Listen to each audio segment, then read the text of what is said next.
Friends, ഞാൻ advocate Nisha. ഇന്നത്തെ വീഡിയോയിൽ ഞാൻ പറയാൻ പോകുന്നത് പലപ്പോഴും ഭാര്യ ഭർത്താക്കന്മാർ തമ്മിൽ പിണക്കത്തിലായിത്തീരുമ്പോൾ ഒരു പങ്കാളി കുട്ടിയെ പിടിച്ചു വയ്ക്കുകയും മറ്റേ പങ്കാളിയെ കാണാൻ അനുവദിക്കാതെ നിൽക്കുന്ന ഒരു സാഹചര്യവും ഉണ്ടാകും. അപ്പോൾ ഇത്തരം സാഹചര്യത്തിൽ കുട്ടിയെ കാണാൻ അനുവാദം ലഭിക്കാത്ത പങ്കാളി കുടുംബ കോടതിയെ സമീപിക്കുകയും കുട്ടിയെ കിട്ടുന്നതിനായി കസ്റ്റഡി OP ഫയൽ ചെയ്യുകയും പതിവുണ്ടല്ലോ. ഈ കസ്റ്റഡി OP ഫയൽ ചെയ്യുന്ന അവസരത്തിൽ ഇടക്കാല കസ്റ്റഡി കിട്ടുന്നതിനായി ഒരു താൽക്കാലിക കസ്റ്റഡി അപേക്ഷയും അതിൻ്റെ കൂടെ വയ്ക്കുന്ന പതിവുണ്ട്. ഈ താൽക്കാലിക കസ്റ്റഡി അപേക്ഷയിൽ മിക്കവാറും ബഹുമാനപ്പെട്ട കോടതി കുട്ടിയെ നിലവിലുള്ള സാഹചര്യത്തിൽ നിന്ന് മാറ്റുന്നത് ശരിയല്ല എന്ന മൈൻഡ് സെറ്റോടുകൂടി ഇൻ്ററാക്ഷൻ കോടതി പരിസരത്ത് വെച്ച് 1 മണിക്കൂർ ഇൻ്ററാക്ഷൻ എന്ന ഉത്തരവാണ് നൽകുക പതിവ്. അപൂർവമായി മാത്രമാണ് ഇടക്കാല കസ്റ്റഡി ഉത്തരവ് കുടുംബ കോടതിയിൽ നിന്ന് ലഭിക്കുക പതിവുള്ളൂ.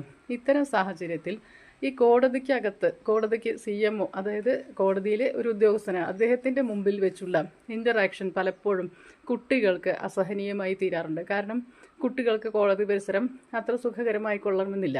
അതിനാൽ ഇത്തരം ഇൻ്ററാക്ഷൻ ഉത്തരവ് നിങ്ങൾക്ക് കിട്ടിക്കഴിഞ്ഞാൽ നിങ്ങൾ ആയത് ആക്സെപ്റ്റ് ചെയ്യാതെ ഇത് നിങ്ങൾക്ക് കുട്ടിയോടുള്ള അകൽച്ച കൂട്ടുവാൻ മാത്രമേ മിക്കവാറും ഉപകരിക്കുള്ളൂ. ആയതിനാൽ ഈ ഇൻ്ററാക്ഷൻ ഉത്തരവിനെതിരെ ബഹുമാനപ്പെട്ട ഹൈക്കോടതിയിൽ പോവുകയും ഈ ഇൻ്ററാക്ഷൻ മാസത്തിൽ 1 ദിവസമെങ്കിലും ഫുൾ ഡേ കസ്റ്റഡി കിട്ടുന്നതിന് പരമാവധി ശ്രമിക്കുക. അതായിരിക്കും നിങ്ങളും കുട്ടിയും തമ്മിലുള്ള ബന്ധം വലുതാക്കുന്നതിന് ഉപകരിക്കുകയുള്ളൂ. അതിനാൽ മിക്കവാറും ഇൻ്ററാക്ഷൻ ഉത്തരവ് കിട്ടിയ മാതാപിതാക്കൾ ഹൈക്കോടതിയിൽ പോയി ഇൻ്ററിം കസ്റ്റഡിക്ക് 1 ദിവസമെങ്കിലും ഫുൾ കസ്റ്റഡി എന്ന ഉത്തരവ് നേടിയെടുക്കാൻ ശ്രമിക്കുക. ആയത് നിങ്ങൾക്ക് ഏറ്റവും ഗുണകരമായിട്ടുള്ള ഒരു കാര്യമാണ്. താങ്ക്